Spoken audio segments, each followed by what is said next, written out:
지역 종사자들의 임금과 근로자들의 이동 상태를 에 대해서 이제 문의를 하셨습니다. 그래서 그 다음에 이제 요거는 조갑재 대표님에 대한 질문인데 역시 이제 이 나라 걱정 때문에 나오신 분들이 해가지고 국정농단에 대한 불법 선거 운동 여부, 그러니까 국정농단에 대한 관련된 각종 집회 시위라든지 혹은 정치인들의 발언 이런 것들이 이제 사전 선거 운동이 되지 않겠냐 그런 걸 여쭤보신 것 같습니다. 그 다음에 여권의 여권 대권 주자의 향방 이걸 갖다 이제 물어보셨고요. 그 다음에 제가 난생 처음 이런 일을 겪습니다. 종편의 좌편향 보도에 대한 관련 답변을 저한테 물어보셨습니다. 이 사회자한테 물어보는 건 제가 난생 처음 듣는 것 같습니다. 그래서 짧게 말씀을 드리면은 질문이 하나 또 들어왔습니다. 그래서 우선 저한테 들어온 답변 제가 한 2년 종편에 나갔었습니다. 그리고 그 종편에 나간 동안에 그래도 제법 인기가 좀 있었거든요. 그래서 길거리를 가면은 이제 알아보시는 분들도 많고 그랬는데 제가 이제 종편 나가는 걸 재작년 6월부터 이제 그만뒀습니다. 제가 그만뒀다기보다는 이제 프로그램 개편하면서 그만 나와도 된다 그래서 안 나갔는데 요새 요 종편 하는 걸 보면은 그때 잘리기를 잘했구나. 계속 나갔으면 두고두고 쪽팔릴 뻔했다. 그렇게 생각을 하고 있습니다. 그래서 그걸로 제 답변을 대신하겠고요. 그 다음에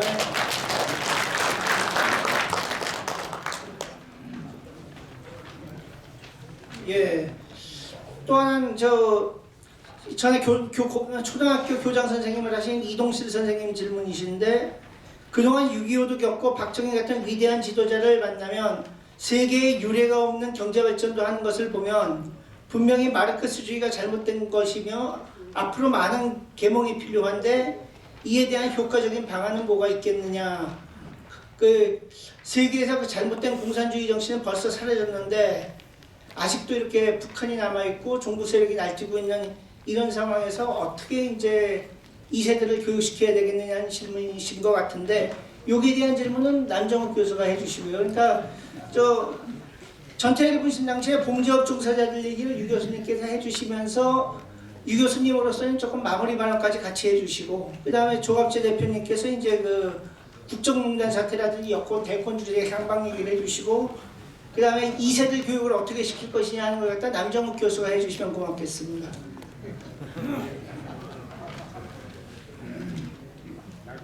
네. 질문 주신 전태일이 일하던 평화시장의 여공들의 상황은 사실 아까 제가 설명드린 8페이지의 그림 1이 잘 보여주고 있습니다. 그러니까 각각의 직책들, 시다, 미싱보조, 미싱사 이런 직책이면 얼마씩의 임금을 받았는지 또 그런 직책의 사다리를 올라가는데 시간은 얼마나 걸렸는지 그게 전태일의 경우는 얼마나 빨리 올라갔고 보통의 평균적인 여공들은 어땠는지 한 가지 그냥 제가 강조드리면은 전태일은 다들 이제 이해를 하셨겠지만 굉장히 고속 승진을 했고 그 배경에는 집안의 아버지 때문에 미싱이나 이런 재단 일에 이제 어려서부터 노출이 돼서 그렇게 됐을 거라고 짐작이 들고 다만 이제 평화시장의 직책별로 승진하는데 걸리는 시간은 3에서 4년, 1.5년에서 2년 이렇게 이제 약간의 시차가 있는 게 현실이었던 것 같고요. 그거를 가장 보수적으로 즉 최대한으로 늦게 잡아서 시다에서 미싱보조가 3에서 4년인데 4년 걸린다고 치고 미싱보조에서 미싱사가 1.5년에서 2년인데 2년 걸린다고 쳐서 가장 늦게 승진하는 경우도 6년이면 시다에서 미싱사로 올라갔다. 그게 임금으로는 1,500원에서 7,000원으로 올라가는 거다. 근데 이거는 누구라도 그렇게 한다고 나와 있습니다. 일반적인 게 아니고 평균적인 게 아니고 누구라도 그렇게 한다. 그러니까 아무리 늦어도 6년이면 임금이 4배 이상 오른 경우였고 이제 미싱에서 다시 재단 쪽으로 넘어가는 문제는 저는 전태일의 어떤 그 개인적 역량이 뛰어나서 그렇게 넘어갈 수 있었고, 많은 경우에는 미싱사를 하다가 아마 그 직종에서, 그 당시 상황은 뭐 다들 저보다 더 잘 아시겠습니다만, 미싱사를 하면서 20대 후반 정도가 되면은 다 시집을 갔습니다, 그때는. 그래서 그 시집을 간 분들이 뭐냐면 요새 말로 하면 경력 단절이 생기는 거죠. 대부분 그 다시 나와서 뭐 직장 생활을 하려고 하지 않는 때였거든요. 70년대, 60년대, 70년대만 해도. 그래서 이제 그런 미싱사 생활을 하다가 결혼을 하고 가정을 꾸리고, 이제 남편이 이제 가장이 되고 집안일을 하는 가정주부로 아마들 생활을 하고 계실 거고, 이 중에 일부는 계속해서 이 분야에서 또 일하는 분들이 당연히 있었을 거고요. 그분들은 지금 동대문에 있는 밀리오렌이 뭐 두탄이 하는 상권으로 이 청계천 평화시장이 발전을 하면서 지금은 거기서 재단사를 한다 그러면 엄청난 부자입니다. 그리고 실제 그렇게 입신 출세한 사람들이 많이 있습니다, 지금.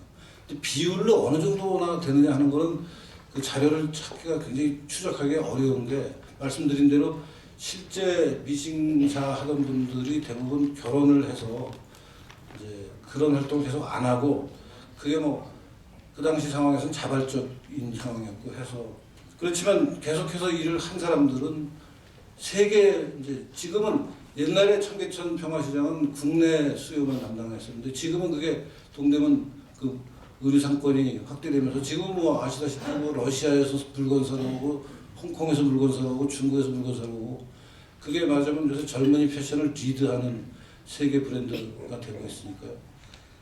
만약에 계속해서 일을 해서 30년 그쪽 분야에서 일을 했다 그러면 거의 재벌급일 겁니다, 지금. 그 정도로 마치겠습니다.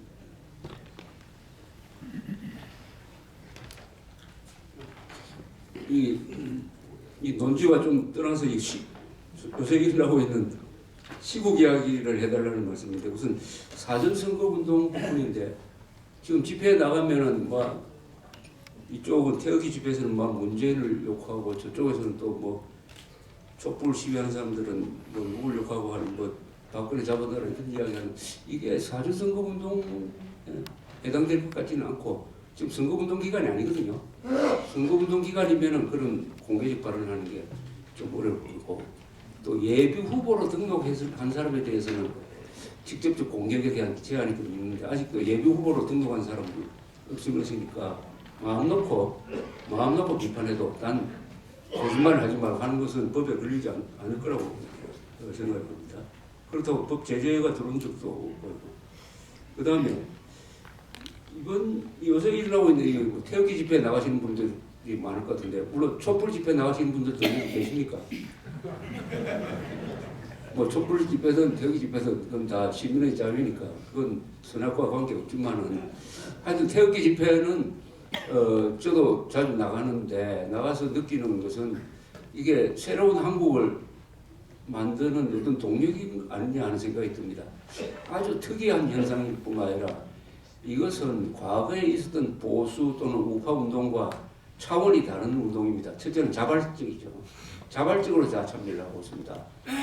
비조직, 물론 그 핵심, 그 광고를 내고 하는 그 주관하는 단체는 있지만은, 뭐 어디서 참여하자 해가지고 지령이 내려온다든지 하는 식으로 하는 게 아닌 점에서 90% 이상이 자발적으로 참여하고 있다는 점이 아주 특이하고, 거기 오시는 분들이 남녀노소 구분이 없고, 물론 노장층이 많죠. 특이한 것은 여성이 많습니다. 여성이 많고 기독교인들이 많고, 그래서 이걸 보면 3.1 운동하고 가장 비슷하다고 생각합니다. 3.1 운동이 국민을 만들어냈다고 그래요. 3.1 운동 전에는 백성이었지만은 3.1 운동에 참여함으로써 우리가 나라를 되찾아야 되겠지 하는 생각을 가진 점에서 국민을 만들어내었다고 그렇게 이야기를 합니다. 이 운동을 통해서 저는 이 뭔가 새로운 국민이 만들어질 것 같은데, 그걸 뭐라고 했으면 좋겠는지 모르겠는데, 저는 뭐 가끔 자유투사를 만들어낸다. 민주투사보다 더 위에 있는 자유투사, 공통적인 가치는 자유입니다. 여기 모이시는 분들이 지키려고 하는 것은 첫째, 진실이다. 촛불 태극기의 대결은 이건 진실 대 거짓말의 대결이다. 이렇게 이야기를 합니다. 또 법을 지켜야 된다. 한쪽은 법을 무시한다. 법을 지켜야 된다. 그건 정의를 지키는 거죠. 그렇게 함으로써 우리의 자유와 번영을 지켜내야 된다. 이런 생각을 하고 있으니까 자유투사라고도 볼 면이 있다고 생각을 합니다. 이게 우선 탄핵을 기각시키는 쪽으로 이렇게 집중이 되는 부분이 있는데 그 오시는 분들이 두 부류예요. 하나는 박근혜 대통령을 좋아하는 박근혜 팬클럽이 있습니다. 박삼보라고 하는 사람들이 아주 그 사람들은 행동력이 있고 열성적이에요. 그러나 박근혜 대통령을 비판하지만은 이건 탄핵감은 아니다 하는 사람들이 숫자로 나면 더 많을 거예요. 박근혜 대통령 잘못한 거 있다. 그러나 절대로 이건 탄핵감은 아니다. 그냥 견책 정도지 사람을 파면해가지고 헌정 질서를 중단시키는 이것은 절대로 아니다. 그 사람들은 뭐 박근혜 대통령보다 조금 더 대한민국 팬이라고 할까요? 팬클럽. 그리고 박근혜 팬클럽도 있고 대한민국 팬클럽도 있는데 일단 대동단계를 해가지고 탄핵 기각에는 한 목소리를 내고 있다는 점이 아주 흥미로운 것이라고 생각을 합니다. 3월 1일 날 대규모 집회를 한다고 그러니까 이게 결국은 헌법재판소에 영향을 줄 것이라고 생각합니다. 9명, 이제 8명이 됐는데 탄핵 기각이 되려면 3사람만 탄핵 기각 결정을 찬성하면 됩니다. 3사람입니다. 3사람. 저는 그렇게 주장을 해요. 3사람은 의인이 없겠느냐. 3사람. 이게 국회에서 넘어온 소추장을 보면은 이건 쓰레기입니다. 쓰레기. 이걸 가지고는 도저히 재판할 수가 없어요. 이것만 본다면은 저는 재판도 무리라 봅니다. 각하를 해버려야 돼요. 각하.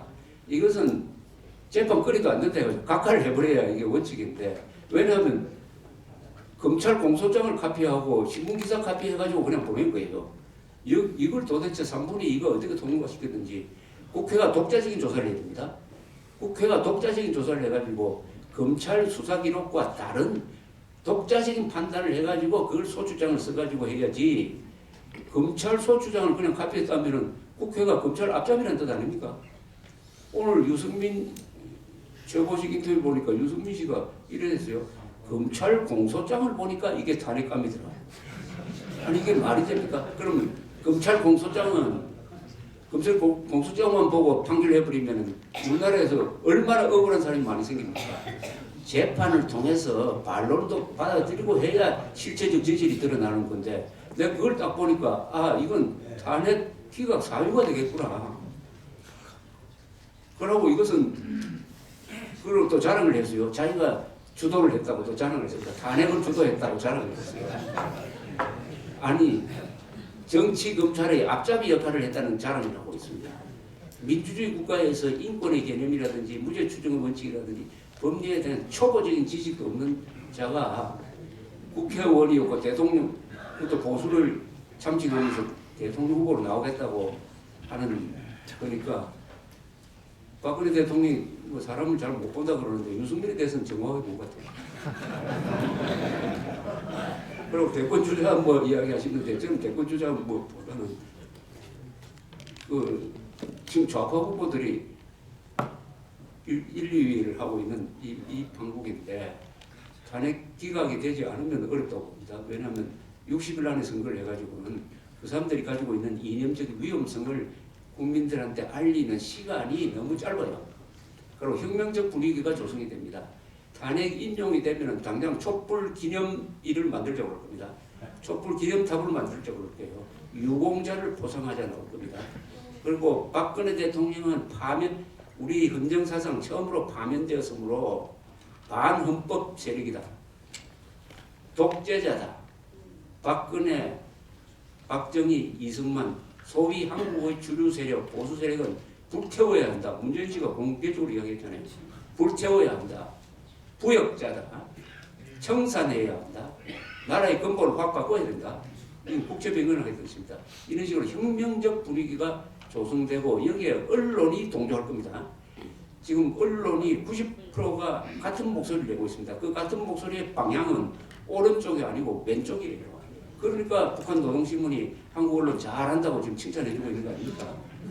이런 상황에서는 아마 선거 결과가 굉장히 걱정스러울 것이라고 생각합니다. 물론 그때 되면은 태극기로 뭉친 사람들이 이제 벌기하는 그런 많은 벼랑이 있으니까 그런 것도 있지만 시간이 좀 짧아요. 일단 기각을 해가지고 시간을 버는 것이 헌정 질서가 정상적으로 작동해가지고 12월 20일에 투표가 이루어져야 그 뒤에 스케줄도 무난하게 이어지는데 이 인용을 하면은 이 기차의 시간표가 끈끈해지는 것하고 또 마찬가지입니다. 뒤죽박죽이 되어버립니다. 지금 이미 뒤죽박죽 되어버렸잖아요. 아니 대통령을 탄핵 소추를 해가지고 직무 정지를 시켜놓고 이제 증거 찾는다고 야단입니다. 아니 사람을 사형시켜 놓은 다음에 지금 재판하는 거하고 마찬가지 아닙니까? 일단 유폐시켜 놓고 증거 찾는다고 더불어 현직 대통령을 상대로 이런 식으로 하면 그것은 민주주의가 아니죠. 지금 법치 민주주의가 무너지고 있는데 이 언론, 검찰, 판사까지 한덩어리가 되고 국회까지 한덩어리가 되니까 지금 현실적으로 대한민국을 지키고 있는 세력은 한국 외국 세력의 본류는 태극기 집회에 나온 사람들밖에 없습니다. 태극기 집회에 나온 사람들밖에 없습니다. 마지막으로 하나 오늘 나올 때 여기 이거 나누어 드린 거 받으셨을 거라 생각합니다. 이거 조갑제닷컴하고 이 박정희 기념사업회에서 같이 이 박정희 대통령 탄신 100주년을 맞이해서 공모를 합니다. 눈물과 감동의 박정희 체험수기. 여기 계신 분들도 많이 써주시기 바랍니다. 이걸 보시고. 그러니까 기록을 많이 남겨야 됩니다. 박정희 시절의 기록. 박정희 대통령과 직접 만나서 있었던 일이면 더 좋겠지만 그것 말고도 그 시절에 박정희로 인하여 일어났던 감동적인 자기 체험의 글을 많이 써주시면은 여기 또 상당한 상금도 있으니까 또 이걸 다 기록으로 남길 겁니다. 나중에 책도 낼 겁니다. 많이 응모해 주시길 바랍니다. 감사합니다.